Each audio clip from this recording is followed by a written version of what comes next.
छम बाजे पैजनिया, माथा में चमके रे बिंदिया। छम छम बाजे पैजनिया, माथा में चमके रे बिंदिया। गजरेली गोरिये बम के गोला है रे, दीवाना बना डाले ना।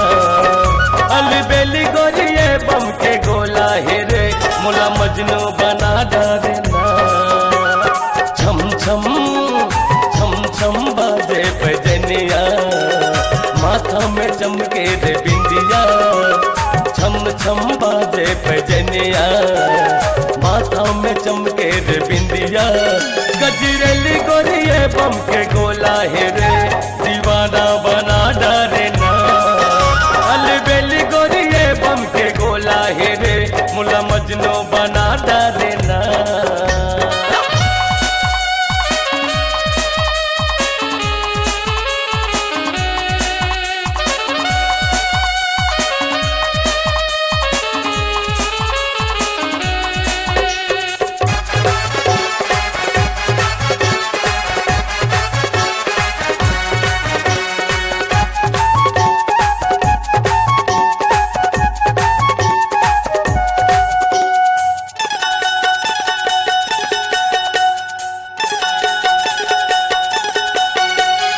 गोरी बदन है तो चढ़ती जवानी माँ, अब मोला झन तरसाना। मिठी तोरी बोली माया के रस टपके वो, हो गे हवा तोर दीवाना रे। मिठी तोरी बोली माया के रस टपके वो, हो गे हवा तोर दीवाना रे।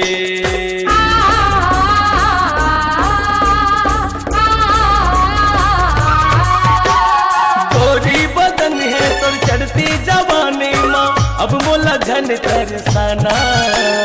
मिठी तोरी बोली माया के रस टपके वो, हो गे हवो तोर दीवाना रे। मिठी तोरी बोली माया के रस टपके वो, हो गे हवो तोर दीवाना रे। सा रे रे ग ग म म प प नि नि ध, सा रे रे ग ग म म प प नि नि ध। दिखे माता बड़े हट सुंदरिया, अबंद नो झन जहुरिया। दिखे माता बड़े हट सुंदरिया, अबंद नो झन जहुरिया। गजरेली गोरिये बम के गोला है रे, दीवाना बना डाले ना। अलबेली गोरिये बम के गोला है रे, मुला मजनू बना डाले ना।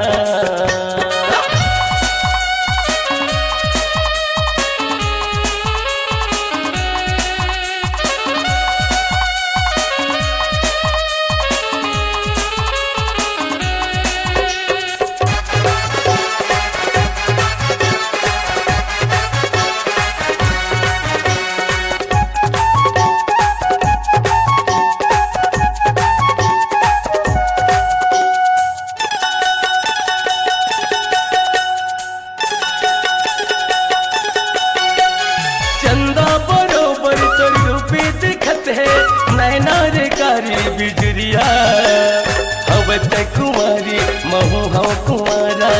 मंजना तय मोर दुल्हनिया रे, हवत कुमारी महू हव कुमारा। मंजना तय मोर दुल्हनिया रे।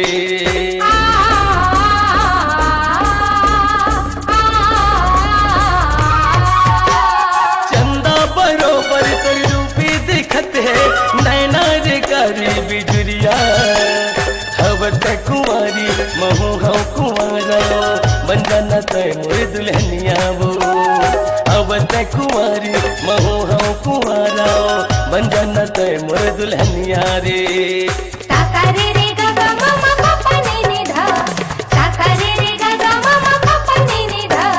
खन खन खन खन खन के कंगनिया, माथा में चमके रे बिंदिया।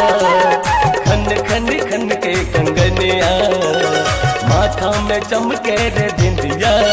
गजरेली गोरिये बम के गोला है रे, दीवाना बना डाले ना। अलबेली गोरिये बम के गोला है वो, मुला मजनू बना डाले ना। छम छम छम छम छम बाजे पैजनिया माथा में चमके रे बिंदिया छम छम बाजे पैजनिया माथा में चमके रे बिंदिया कजरेली गोरिये बम के गोला है रे दीवाना बना डालना अली बेली गोरिये बम के गोला है वो मोला मजनू बना डालना कजरेली गोरिये बम के गोला है रे दीवाना बना डालना अली बेली गोरिये बम के गोला है रे मोला मजनू बना डालना कजरेली गोरिये बम के गोला है रे दीवाना बना डालना।